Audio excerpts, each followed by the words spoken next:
This sitting is resumed.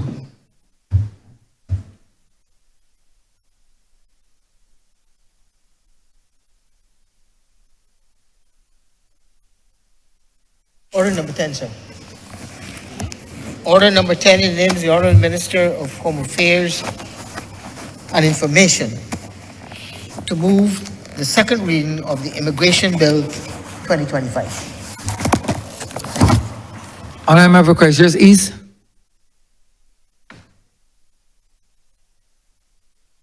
Thank you very much, Mr. Speaker. There are actually two orders, sir. One is in relation to the Immigration Bill 2025, and the other one is in relation to the Citizenship Bill 2025. Sir, these two matters are inextricably linked, and actually one of them informs the other one in terms of certain criteria to be met for the granting, in this case, of citizenship.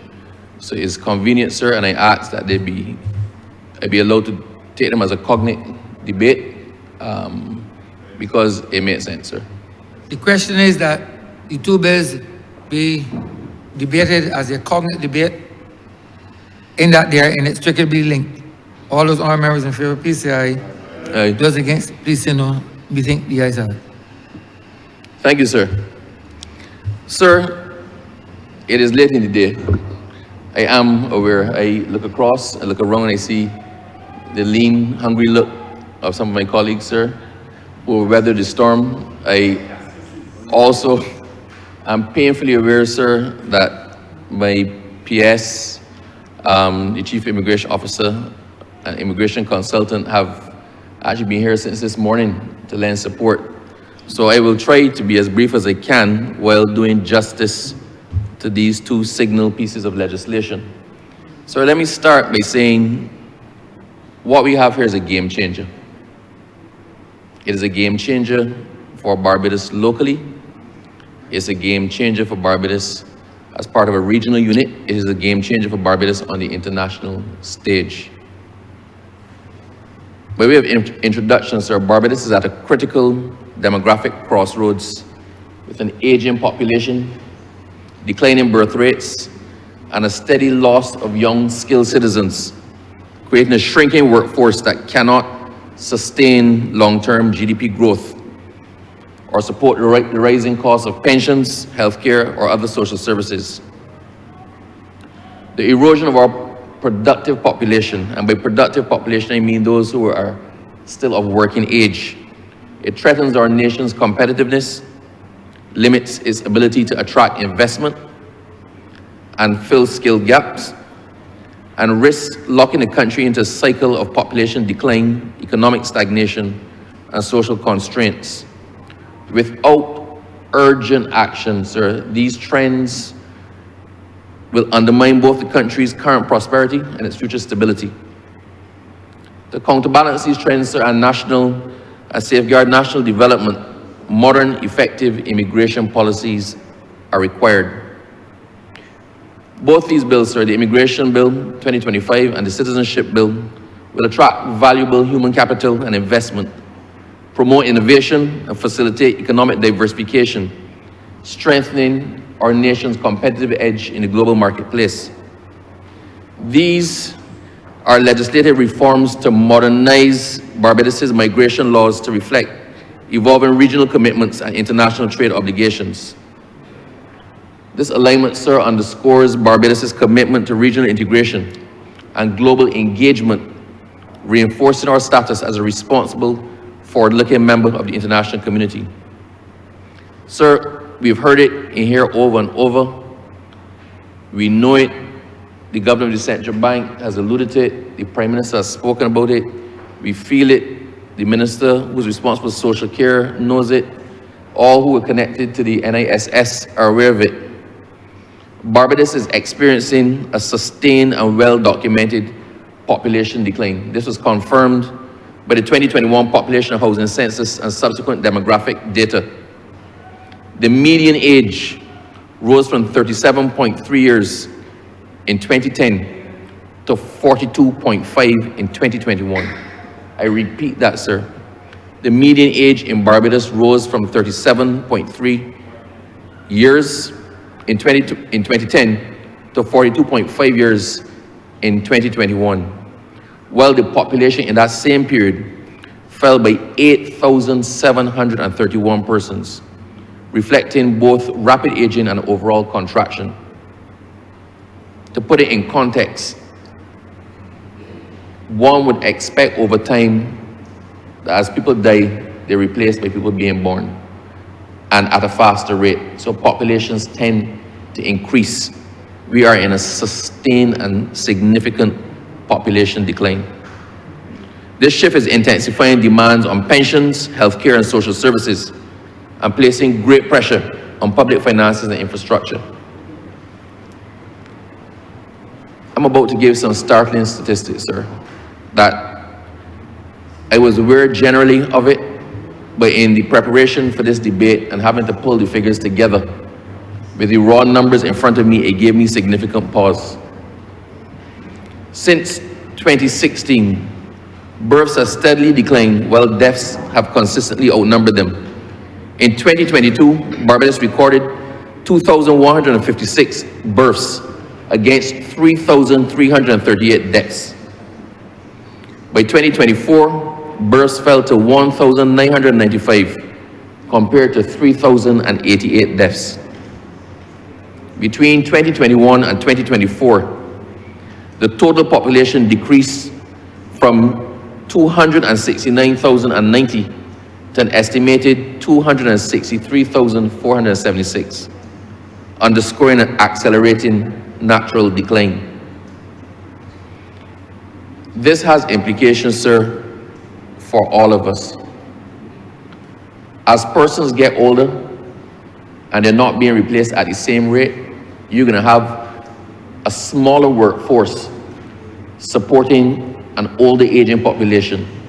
So the draw on the social services, the draw on the pensions are going to be more significant than the contributions to the same pool of funds. The existing Immigration Act, Cap 190, and the Barbados Citizenship Act, Cap 186, remain the core legislative frameworks for regulating entry, residence, variation of stay, and citizenship.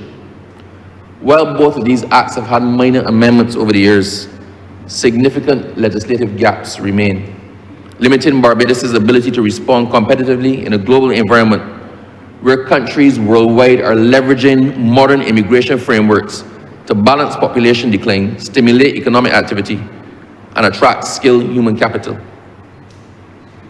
As I said, sir, the shrinking and aging population threatens workforce stability, economic growth, and fiscal stability, while increasing the burden on health and social services. The net outward migration as well continues to drain the country of its young and skilled workforce. So a lot of youngsters are now awaiting the results of their CXC exams and their CAPE exams. And I spoke to 3 persons who, based on their first year CAPE exams, are expecting to get scholarships. Not one of those 3 persons has a long-term plan which involves Barbados. Not one. Our best and our brightest are looking outward for their development, not inward. Many Barbadians leave to pursue education and employment opportunities abroad, further diminishing our working age population. This migration trend compounds the effects of low fertility and natural decrease, exacerbating labor shortages and weakening the economic base. So when we think of labor shortages, we only have to think of the construction boom going on right now. There's more construction going on in Barbados than ever before, and we cannot find the labor force to sustain the construction. I know because in immigration we've been processing plenty of work permits for construction because the firms just can't find persons to turn cement. They can't find persons to lay blocks. They can't find persons to dig wells. They can't find carpenters. So our national natural development is far outstripping the available labor force in Barbados. So this leaves fewer resources to fund pensions, healthcare, and social programs, even as the demand for these services rises. Labor shortages stifle business, they stifle expansion, slow innovation, and reduce our country's attractiveness to investors. If left unchecked, Barbados faces a future of declining competitiveness, rising fiscal strain, and reduced resilience in the face of emerging global economic challenges. But all is not lost. We have to look, sir, when nature does not provide the solution, to think outside the box. And our outside the box thinking has led us to the obvious effective immigration legislation and new immigration strategies. So, with the population shortfalls, aging demographics, strengthening socioeconomic resilience, this legislation that we're debating today, that I'm reading on, empowers the Immigration Department to manage migration effectively, support investment, enhance business competitiveness, and uphold the integrity of citizenship while fostering diversity and sustainable growth. Without this legislative intervention, Barbados cannot generate the productivity needed to sustain GDP growth or drive innovation. This demographic imbalance will place mounting fiscal pressure on our pensions, healthcare, and other essential social services, as fewer working-age taxpayers are left to support an ever-growing retiree population. If these trends continue, sir, Barbados is on a trajectory of natural population decline, with reduced economic development to combat global issues and undermining prosperity and meeting our sustainable goals. So when we look at the justification for the legislative reform,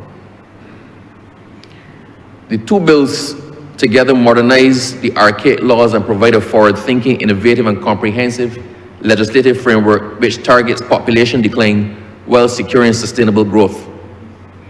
By expanding the pathways to citizenship and permanent residence for specific target groups, including skilled workers, Barbadian descendants, and resourceful retirees, this bill ensures that the nation attracts individuals who will contribute meaningfully to our economy and our community.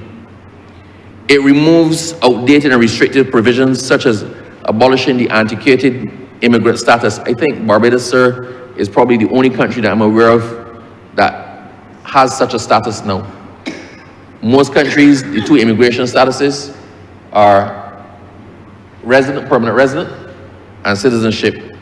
We had the bridge of the immigrant status, and we're removing that, sir, in favor of streamlined permanent residency system. So eliminating the barriers that have hindered long-term growth. Additionally, sir, both pieces of legislation align Barbados with the CARICOM, the move towards CARICOM free movement, and the World Trade Organization obligations, enhancing labor mobility and supporting trade and services critical to a modern, developing, and innovative economy. Finally, sir, by introducing flexible permit categories such as reside and reside and work, we address workforce gaps with efficiency and responsiveness, fostering an environment that attracts and retains talent without unnecessary red tape delay. Sir, we are sending a signal to the world that we are on a pivot. We are sending a signal to the world that we are turning towards serious development and growth for our country. We are sending a signal to the world that Barbados is open for business and is creating the environment for other persons who are serious about business to come and invest in Barbados and be a part of the Barbadian experience. This proactive approach positions immigration as a driver of national development, ensuring Barbados can meet its demographic challenges head-on, while protecting the rights of citizens and maintaining border security. So, one of the things that we had to factor significantly, we have just come off of all the grey lists and the blacklists and everything, and we are, as far as the economic world is concerned, we are right, in the right position, doing the right things. A number of our Caribbean neighbors have turned to taking the easy route of going citizenship by investment, but citizenship by investment poses its own issues. Persons can acquire citizenship simply by investment, by spending a certain amount of money in approved government programs, or by buying property in a country with no requirement to reside there. While that may satisfy the short-term goals of a country in getting money into its coffers, it creates other issues. Barbados has the strongest passport in the Caribbean. We are proud of it. Barbadians enjoy visa-free travel to most countries in the world, more than any other country in the Caribbean. We pride ourselves on the strength of our passport. Our passport is valuable. If we went the route of citizenship by investment, that threatens the integrity of our passport. We'd be granting citizenship to people that we don't know, that we have no way of knowing. Persons who may have a past, a shady past, and in particular, citizenship by investment is often linked to money laundering and criminal activity. In all of our drafting, the one thing we were certain was we were not going the route of citizenship by investment. Anybody who ends up with citizenship in Barbados must have some genuine connection to our country and must be somebody that we have vetted, we are comfortable with, and we are pleased to say, welcome to Barbados, you are now one of us. So some key provisions under the immigration bill. There's a ministerial discretion to grant reside or reside and work status.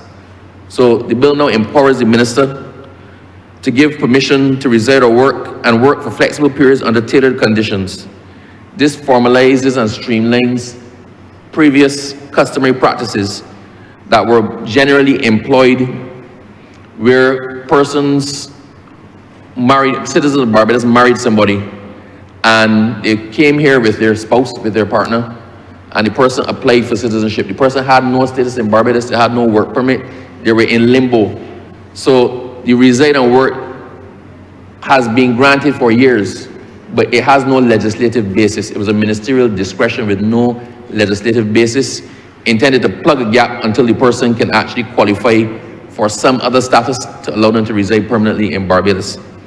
We have now, it has worked, but it needed some legislative footing. It didn't make sense for us to draft new legislation and not recognize the reality of something that served a purpose and has a potential benefit and not embody any legislation. So we have codified the reside and work regime, sir. Qualifications for permanent residents. One of the cutting edge transformative things that we've done in Barbados is our approach to permanent residents as a unit, as a block. So the bill expands the eligibility for permanent residency to include spouses of Barbadian citizens, retirees with adequate financial means and their dependents, and this encourages long-term residence among economically self-sufficient individuals who contribute to the social fabric and economic stability of Barbados. As I said before, sir, when somebody came with their spouse, the spouse could not work and was in limbo, and we plugged that gap by doing the reside and work. Under the new provisions, sir, of the immigration legislation, once you are a spouse of a Barbadian, you are automatically entitled to residency. So once your spouse is no limbo, you are now a permanent resident. You have to wait a period before qualifying for citizenship, right? But you at least can come, live, work, and carry on your life with no hassle. So the other thing that has been embodied is the provisions now allow permanent residents to apply on behalf of minor children or dependents with disabilities to obtain permanent resident status as well, ensuring protection of the most vulnerable. So if I am a permanent resident and I have a child or I have a family member with a disability, that person can come to Barbados under my umbrella and they can apply straight away for permanent residence. As I said before, sir, we've abolished the status of immigrant status, and anyone who, at the time this bill is passed and becomes law, who currently holds the position of immigrant will automatically be grandfathered into residency. So, cutting edge, sir, cutting edge is the point system as well for permanent residency. So the bill introduces a merit-based system allowing individuals who meet specific criteria, including age, Barbadian lineage, education, skills, professional experience, financial resources, and also senior diplomatic or international service to apply for permanent residency in Barbados. Applicants who achieve the maximum of 10 points as categorized can apply in the prescribed form, paying the requisite fees for residency. So one of the other things that we got, sir, a number of persons living abroad want to represent Barbados. They may have a vague connection to Barbados. They may have come to Barbados a number of times and they want to represent Barbados, for example, in sports. So by having the points-based system, before residency was determined strictly on length of time spent in Barbados. You had to be in Barbados for a certain amount of time, and then at the expiration of that time, you could apply for residency with no other criteria. There's no way to fast track it. There's no way to say we require specialized skills and grant somebody the residency. It was simply on the mundane and archaic principle of time spent. Now, sir, with points, just to give an example, I'll get the points when I go through the provisions of the bill. But based on your age, you can get up to 5 points straight away. On your skill set, you can get up to 5 points as well. So if you are, let's say, between 18 and 30 and are a great footballer with proven skills, then straight away on that you qualify for residency. It is not, understand, sir, there are 2 layers. Residency is the first layer, which we have made accessible. We want people in Barbados benefiting Barbados as quickly as possible. So we've made residency accessible. Citizenship now, because of the implication of citizenship, because of what is associated with the passport, because of what is associated internationally with being a citizen, citizenship necessarily has a more rigid framework, which involves specifically time in Barbados. So the Citizenship Bill introduces significant reforms aimed at modernizing and expanding the legal framework governing citizenship, supporting national development priorities in a changing global environment. It creates new ways for acquisition, deprivation, and renunciation of citizenship, providing greater clarity and flexibility as opposed to the current law, where citizenship may be acquired by descent, marriage, registration, and naturalization after continuous residence with similar treatment for nationals by birth. Now, sir, under our citizenship or existing citizenship legislation, there were some disparities as well. So if you were a citizen by birth, that was the most powerful form of citizenship. You were effectively a first-class citizen. If you became, and you can pass your citizenship on to your child. If you were a citizenship by naturalization, that you were not born here and you had a child overseas, that child did not necessarily become a citizen of Barbados because that was passed on through a parent who had birthright citizenship. We're removing the classes of citizen. There's no first-class citizen, there's no second-class citizen, there's no nothing. Once you are a citizen of Barbados going forward, however that citizenship is acquired, all of the rights, obligations, responsibilities, everything that attaches to citizenship attaches to you, regardless of the avenue you took to acquire your citizenship. Sir, expanded permanent residency eligibility. So the bill also formalizes permanent residents if they meet the following residency criteria. So we have most favored nation status. So a CARICOM, a national of a CARICOM member state must have resided in Barbados for at least 180 days within the past 730 days. So that is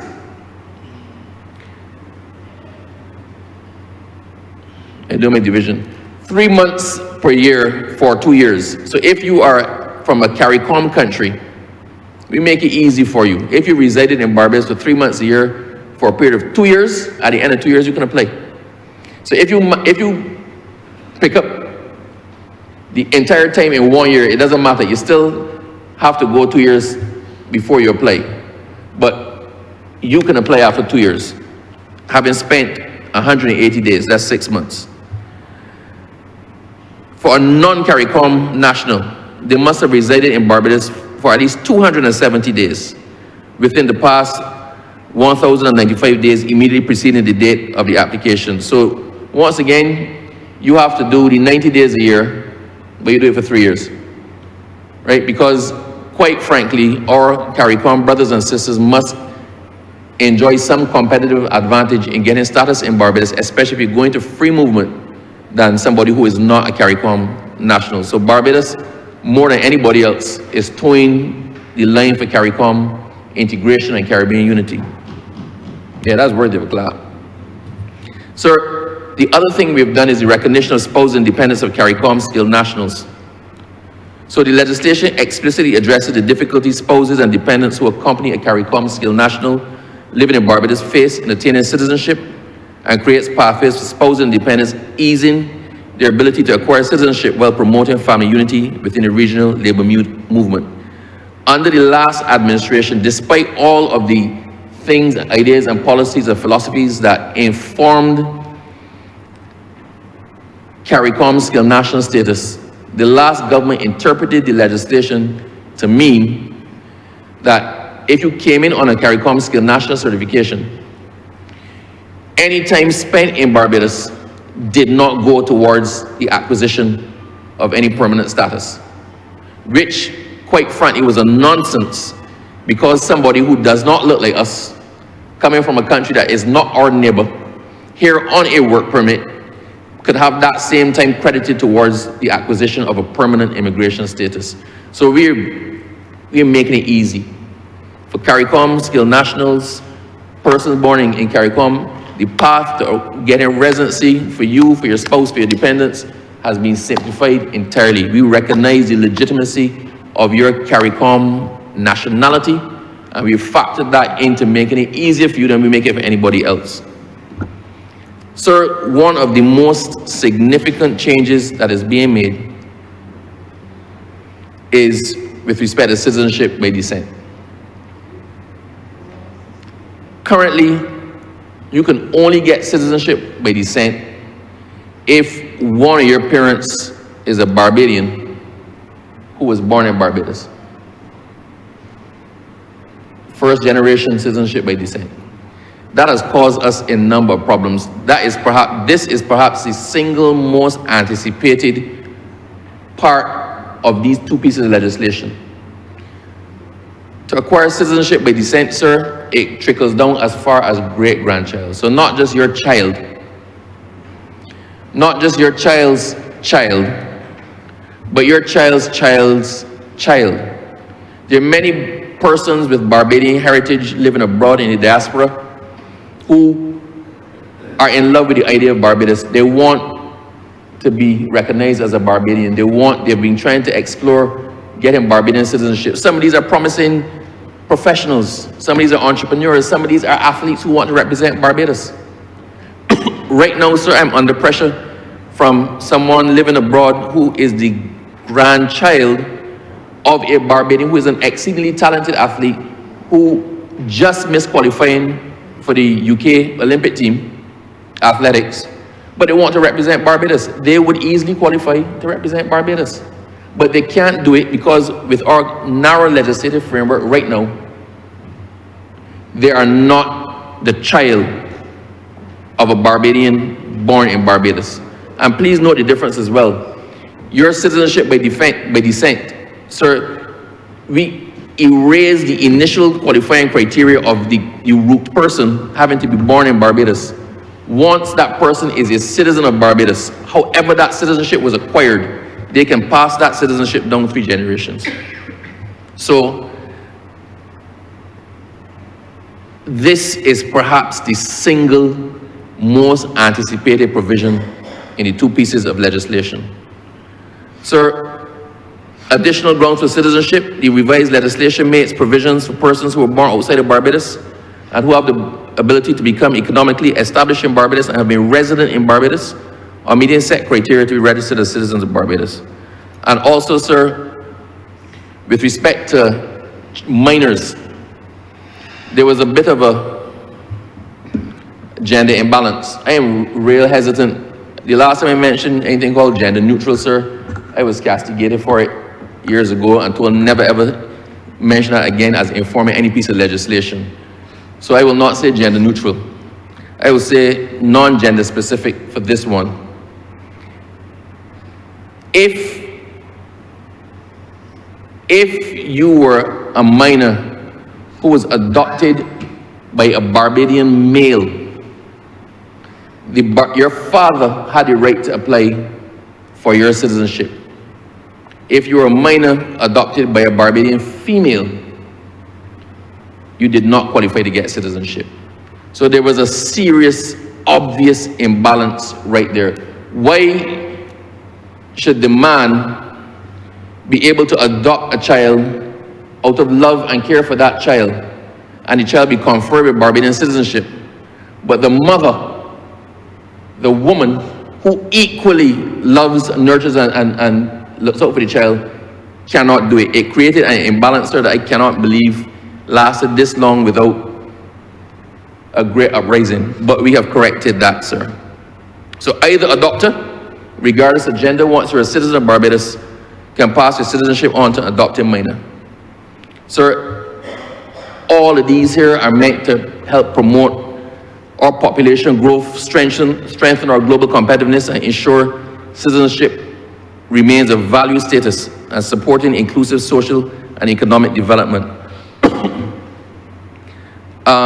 Legislative intervention, sir. Without the intervention, we could not correct this naturally. We could, a former Minister of Education from the other side has said Barbadians need to have more children, and he was lambasted and laughed at for that. But I think we have come to realize, sir, that it is not happening naturally. And the only way for it to happen and for us to actually get the population necessary to sustain our way of life, sustain our social programs, sustain our tax base, broaden our tax base, is for us to import persons into Barbados.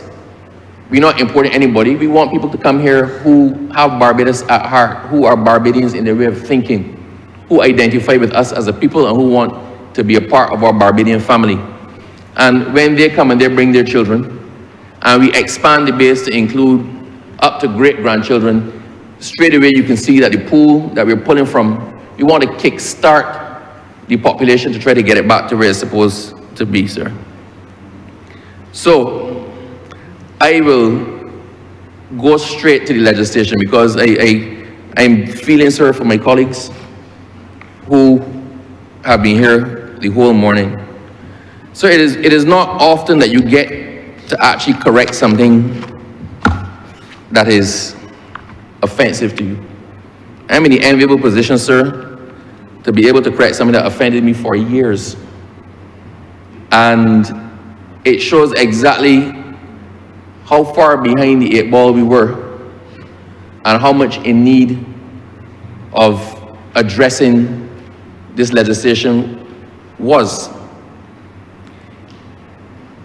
One of the things that occupied Cabinet over and over. So both these pieces of legislation, sir, normally when we go to Cabinet, somebody comes and says we want to have legislation governing, I don't know, I almost said tint. Somebody comes and says we want to have legislation governing family benefits. And the instructions are given to the CPC to draft the legislation based on this policy that's in Cabinet paper. And it comes back as a drafted piece of legislation, people read through it, and we approve it, and it gets laid in Cabinet, in Parliament. Sir, these two pieces of legislation came back to Cabinet over and over and over again, down to when we had nailed it down and it came back, it was sent back for something, because we tried to, you measure twice and cut once, we measure this 100 times, sir. Everything, this had to be as cutting edge as possible. Everything we could think of that should inform our immigration policy was in here. Everything that was offensive, that people found offensive, we tried to take it out. So there was full participation from the entire Cabinet, from other stakeholders. We consulted with persons who do immigration matters in Barbados, prominent immigration attorneys in Barbados. And we ended up with, sir, what we believe to encompass most of what a modern piece of legislation should be. The other thing we did, sir, is we put the old legislation to one side. The temptation is always there to try to patch holes in what already exists, but then you limit yourself to that creative framework. So we pretty much put the legislation to one side and said, okay, what do we want in our new Immigration Act? Let's not refer to the old one. what do we want in the new immigration legislation? What do we want in the citizenship legislation? And then we drafted it accordingly. So, by way of comparison, sir, under the old immigration legislation, we have prohibited persons. Every immigration legislation has a list of prohibited persons.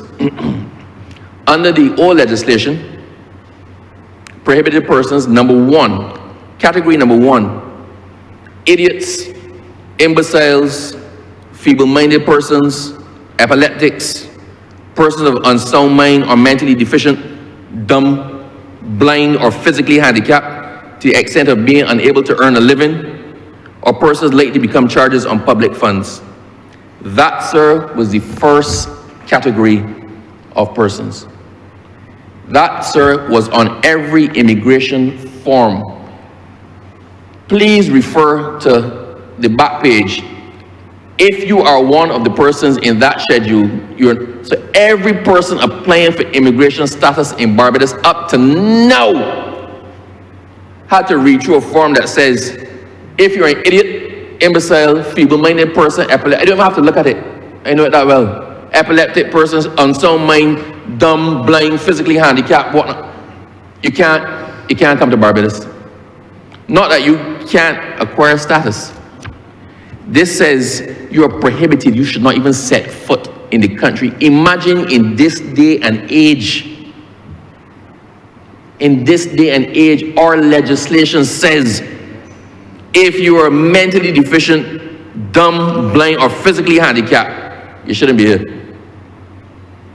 It had to go. This offended me from the time I first saw it as a lawyer. I have spoken about this so many times. As I said, I know it by heart. It was the greatest pleasure in my life to be able to draft that schedule and remove that. Sir, another one that came up recently, there was a person who comes to Barbados quite often who is a gypsy. The Honourable Leader of Government Business knows the person well. And he is a very wealthy gypsy, but he's a gypsy, Romanian gypsy. And gypsies are, by description, professional beggars.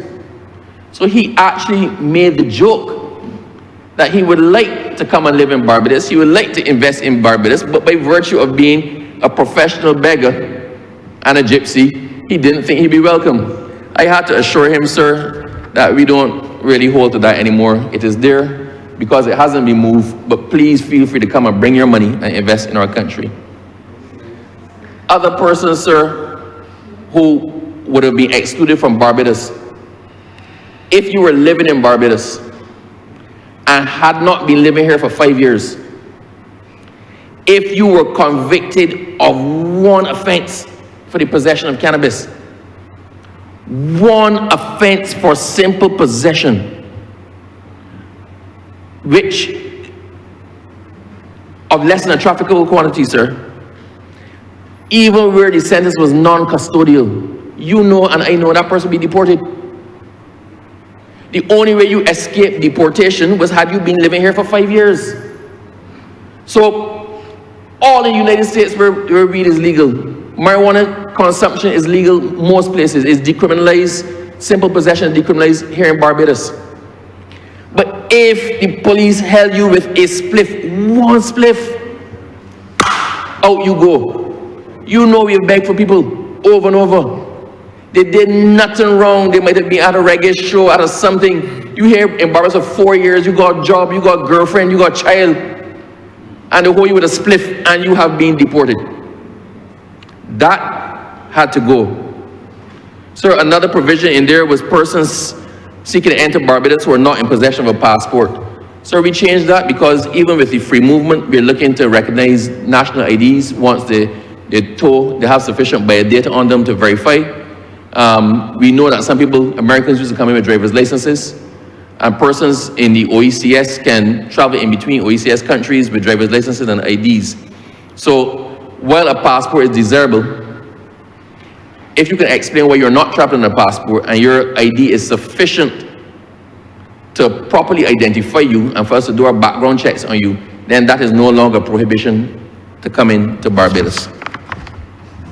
So what are we going to know, sir? What are some of the exciting new features of the new legislation? I will go for citizens first. We've expanded, sir, persons who can automatically become citizens in Barbados. And this one was one of the latest additions to it. We recognize that we're trying to get the best and brightest and most talented to Barbados. We recognize we're trying to get persons into Barbados with skill sets that will grow our economy and inure to the benefit of Barbados and Barbadians generally. And some other countries have offered citizenship to members of the, I think, the first West Indies World Cup winning team. In the current climate, sir, I don't think the appetite was towards awarding citizenship based on any contributions to cricket. But we recognize, sir, that persons such as former Secretaries General of CARICOM should be automatically entitled to citizenship of Barbados. Holders of the Order of the Caribbean Community should be automatically entitled to citizenship in Barbados. Former Chancellors and former Vice-Chancellors of the University of West Indies.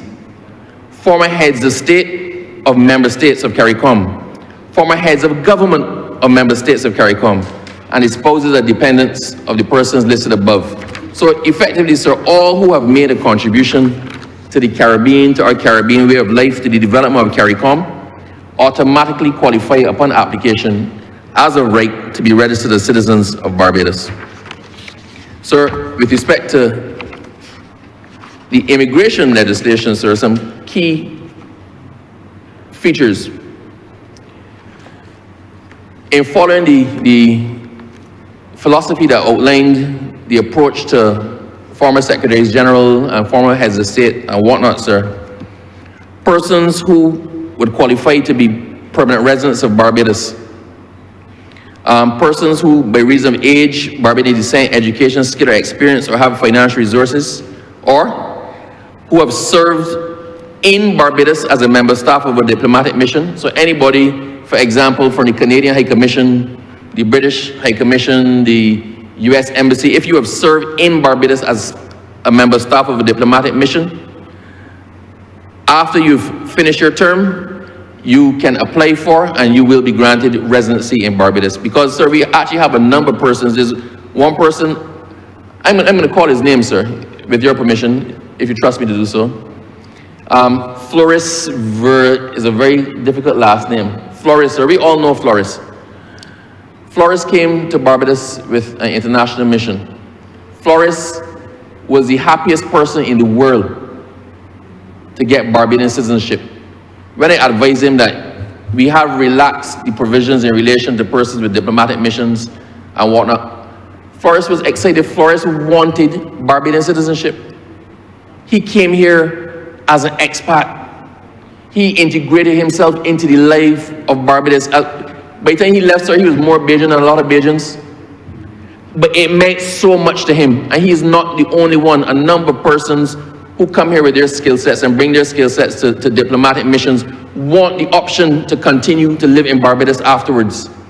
And we think, sir, if we are looking to get, as I said, to get the best, brightest, most talented and persons who can help to develop Barbados, then that is a perfect sector to pull from. So if you're a member staff of a diplomatic mission, right, you can qualify for permanent residence. If you serve in any country as a member staff of an international organization, so for example, if you are a member staff of the IMF, if you're a member staff of the World Bank, if you're a member staff of, for example, the World Food Program, if you're a member of staff of any of those critical international organizations, you qualify for residency. The other one we put in there, sir, there are a number of persons who have served in our missions abroad. So persons, if I take Cuba, we were recently in Cuba with my PS, sir, and there was a lady who was working with the Barbadian mission in Cuba. And she wanted to be a Bajan. She so enjoyed working there. She so enjoyed the people she met. the friendships she had, the visiting people who came in. She's so bonded with them. She actually worked as our translator, right? A lovely lady.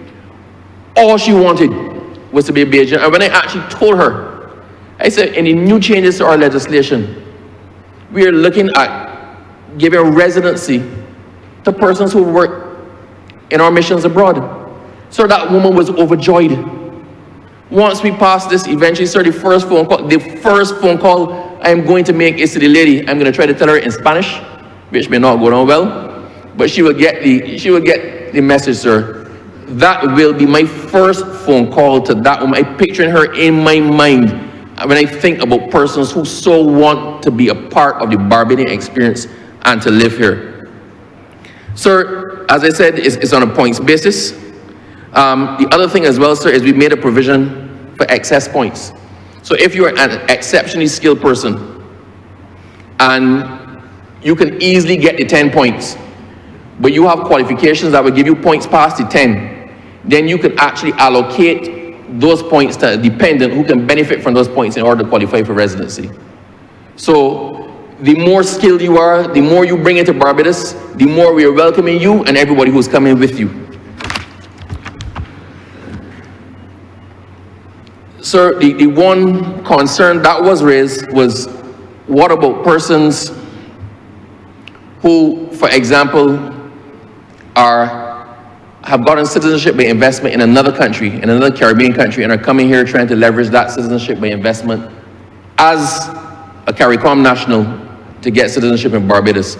So because of those and the other, and how easy it is for the residency, because of those factors, we ensured, sir, that notwithstanding anything in that section, the minister may, in the interest of national security, refuse to grant the status of permanent resident to an applicant.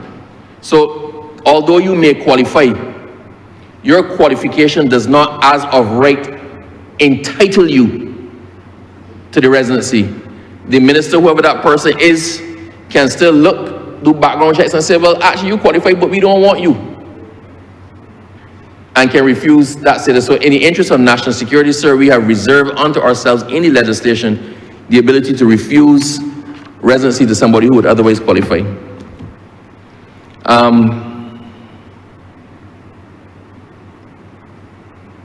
I explained the no absolute prohibition on entering without a passport.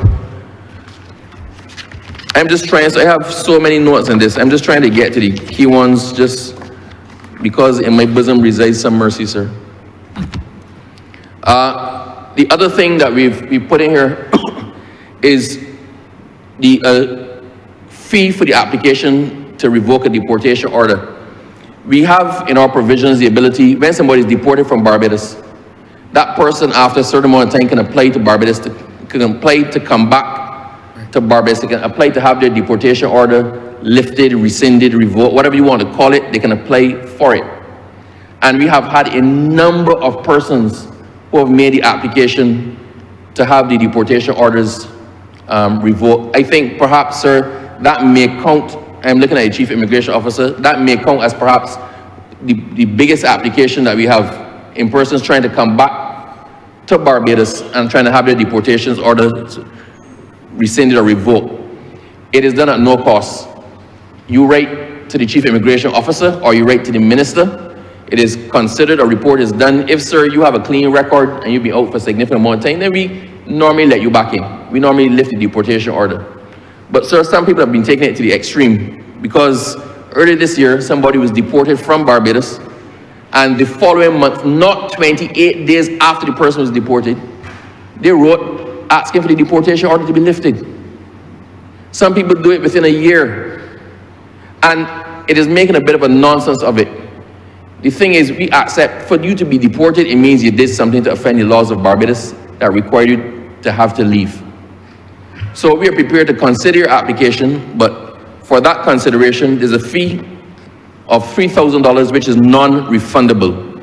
So that fee was put in there, sir, to dissuade the persons who are really abusing the system. I don't see how anybody could have been deported 1 month and think, in the preponderance of common sense, that it makes sense to apply to come back in the following month.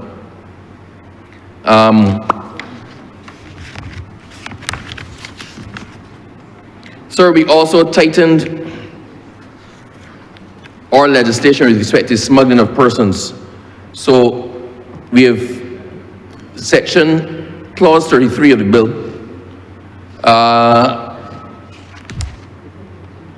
deals with smuggling, sir. I don't want to go through all of it, but it covers false declarations, smuggling, endangering the lives of persons concerned, engaging in human or degrading treatment, and the penalties for smuggling. So the penalties for smuggling a person on conviction and indictment is a fine up to a fine of $1.5 million or imprisonment for 15 years or both.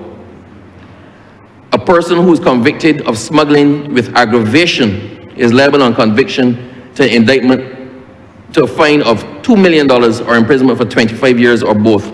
So there was no recognition of smuggling of persons in the previous legislation, and because of all the conventions we're in, sir, because of all we've had to do to get off of those grey lists and blacklists, we're upping the penalties across the board, and we're instituting penalties where no penalties were there initially. Sir, also there is still the provision as well, if somebody is convicted of smuggling and the court is satisfied that any property of the person convicted was used or was intended to be used in the commission of the crime, or there was any benefits gained from the proceeds of the crime, the courts can order that the property or the benefits be forfeited and accrue to the Criminal Assets Recovery Fund. We know the Criminal Assets Recovery Fund from the other legislation, sir, dealing with corruption.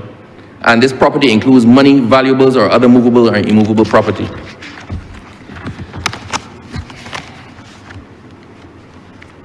Sir, the prohibited persons I went through before, we have shortened the list of prohibited persons. So as opposed to being real detailed and real specific down to the possession of this amount of grams of marijuana or whatnot, we've swung it a bit more broad, sir. So persons who are now prohibited, as I said, we've discarded the idiots, imbeciles, and feeble-minded persons. The first person is the person who's likely to become a charge on public funds. That is standard across most immigration legislation. You don't want to allow anybody into your country who is immediately going to become a burden on the taxpayers, but us having to support them. Persons whose conduct offends public morality or who groom or sexually assault minors. Persons who are so we remove the use of a drug or suspected of using a drug, and we've gone to serve persons who have been engaged or reasonably suspected of being likely to engage in an unlawful offering or exposing for sale of any dangerous or narcotic drug, or trading or trafficking in any dangerous or narcotic drug, or has been convicted of the intent to supply the same. Now, once again, that is keeping in line, sir, with the FATF things with respect to money laundering. So anybody, as I said, the position in relation to casual use of marijuana has changed, and it makes no sense to penalize somebody who may have a conviction for a simple possession or may have been caught with a spliff or a less than trafficable amount. So we instead targeting persons who are involved in trafficking. So that's what really prohibition comes, sir. Persons who have been convicted of or admit to having committed a criminal offense, which if committed in Barbados is punishable by imprisonment for a term of 5 years or longer, or who knowingly or for profit or aid encourage persons to procure other persons who are not citizens of Barbados to enter Barbados illegally. This goes back to the smuggling of persons. Persons entering Barbados at a place other than a port of entry for the purpose of avoiding detection. I'm not going to go into all of these, sir, because of what I'm going to say next. What I will say is, in total, I'm satisfied. I'm satisfied that this legislation has made a difference. I'm satisfied this legislation is pointing us in a different direction. Somebody who had the benefit of reading legislation over the last 2 days said to me, and I quote, "This is beautiful. This is absolutely beautiful." Sir, I don't know, sir, I am trying to work with my colleagues and wrap up quickly. I'm trying to work with my colleagues and wrap up quickly, sir, and if they insist on provoking me, there is a lot more I have not touched on. But the point is, this benefited from wide consultation. We had gone to the Bar Association quite some time ago. We'd gone to lawyers individual lawyers, I don't want to call the name, but there's certain well-known lawyers who deal in immigration some time ago. The bill then went on the back burner for a while. It resurfaced. We went out to a subcommittee of cabinet. We met a number of times on it. As I said, we drafted. Everybody in cabinet had a say. Every single person weighed in. And I will tell you, sir, that I was glad. I was glad for the interest showed. I was glad for the collective input because it allowed us to get what I consider to be the most comprehensive possible bill before the House. But sir, we are not satisfied with that as it stands. So I think this is something that the public of Barbados has the right to weigh in on. I think this should benefit from the widest possible circulation. So the people of Barbados can see what we're doing in their name. So we can now benefit from the input of other interest groups and the average Barbadian if they choose to weigh in on it. So as happy as we are, this affects all of us. And because it is such a game changer, and I'm not just talking about the negative, persons may actually have positive contributions that we have not thought of. Persons may have other suggestions as to how we can improve, who we can include, or how we can do something differently in a way that we have not thought.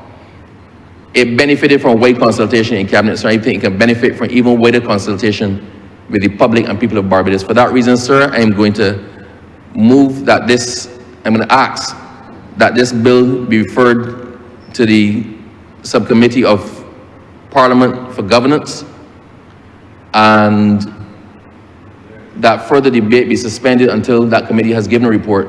And I'm also going to seek leave to speak on this again. I don't want to exhaust my ability now, so that when it comes back with input from Barbados at large, I am hamstrung in not being able to represent it again there.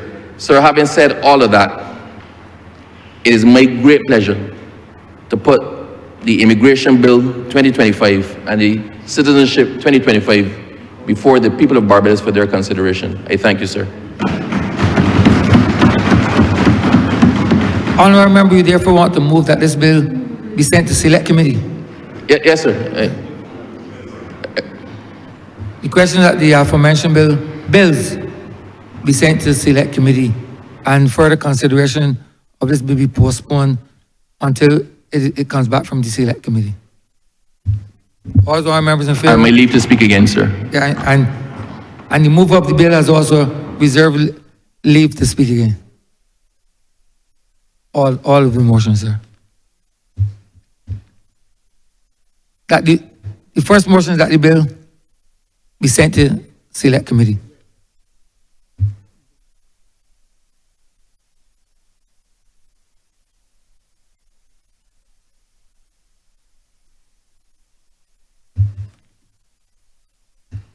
All those in favor of the bill being sent to the select committee,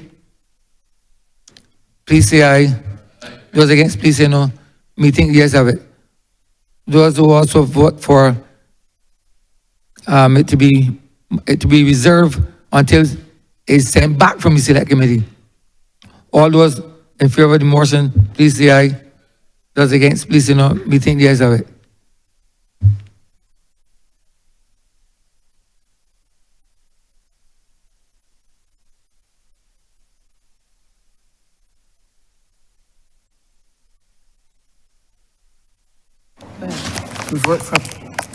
Reports from select committees.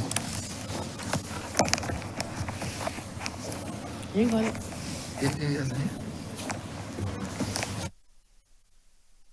Yeah, I got another copy.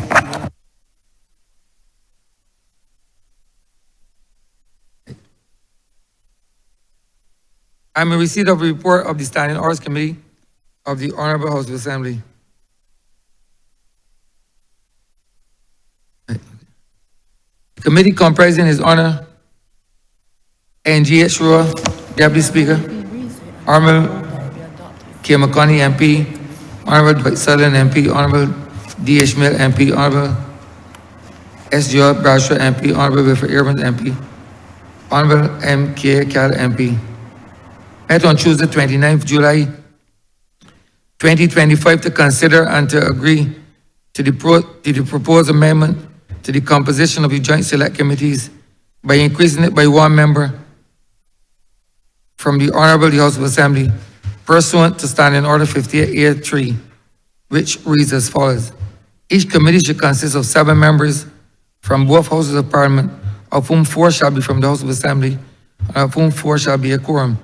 Each committee shall elect a government member as chairman. The committee discussed the amendment under the motion of the Honourable Ms. S.J.O. Bradshaw, seconded by Ms. K.S. McConney, MP. The amendment was adopted and is now incorporated into the standing orders of the Honourable House of Assembly of Barbados, made under the Constitution of Barbados, Section 50, subsection 1, Standing Order 58A3, now reads as follows.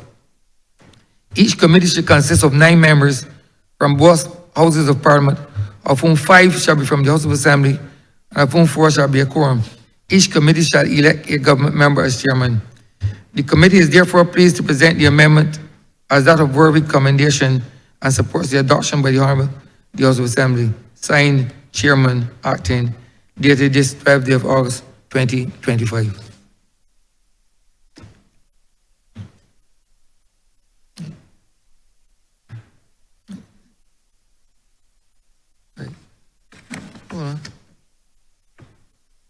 The question is that this amendment be adopted. All those honourable members in favor, please say aye. Those against, please say no. Me think the ayes have it. Honourable Leader of Government Business. Thank you, Mr. Speaker. Speaking on the report, I therefore beg to move the motion that the following members be appointed to the respective committees. Firstly, the Honourable Member for, I beg to move the motion that the Honourable Member for St. James North be appointed to the Committee on Governance and Policy Matters. Also that the Honourable Member for St. Michael West Central be appointed to the Committee on Economic and Productive Sectors, and also that the Honourable Member for St. Michael North be appointed to the Committee on Social Sector and the Environment. Question that the aforementioned members be appointed to the respective committees. All those honourable members in favor, please say aye. Those against, please say no. Me think the ayes have it.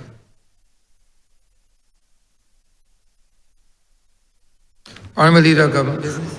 Thank you, Mr. Speaker. With that, we have come to the end of a very long day, and one which I believe has been quite transformational in nature. While I speak on the adjournment of the House, Mr. Speaker, for the next few weeks until the 16th of September, I do so from a place of, I think, reflection more so of today's sitting, because in just one sitting alone, we have been able to hear from the Honourable Member for St. James North, a vision for education transformation. We have had the Honourable Member for St. Peter speak to another piece of transformational legislation in the form of the Family Leave Bill, giving rights to several men across the country and to bring them in equal rights with women for leave after the mothers have given birth. And also from the Honourable Member for Christchurch East in relation to reform of our immigration laws. This, Mr. Speaker, is the way that we have been conducting business, not just today, but this has been the journey for the last few years since we have been given the mandate to come to office. And I certainly stand proud today as we take the break for, which I believe is very deserving of honourable members who have worked tirelessly over the past few weeks, certainly since we have reconvened, to be able to bring not just these pieces of legislation, but several pieces of legislation to this chamber, which we believe are transformational. Mr. Speaker, we don't make legislation for today. But I believe that when we meet as a cabinet, when we meet as part of the parliamentary group, we meet to be able to make legislation for tomorrow, and legislation that will impact the lives of every Barbadian, regardless of which party they support, which class they may come from, and whatever their social status may be. With that said, Mr. Speaker, I want to thank the people who are behind the scenes, who helped to fuel us and to make sure that we're able to do the people's business. Certainly the clerks of parliament, all the members of the head table, all of the ancillary staff, all of the catering staff, all of the persons who help to serve us and who prepare the food, the Barbados Police Service, our entire security, and of course my colleagues as well. You, Mr. Speaker, because you have been diligent in ensuring that the rules of the House are often kept.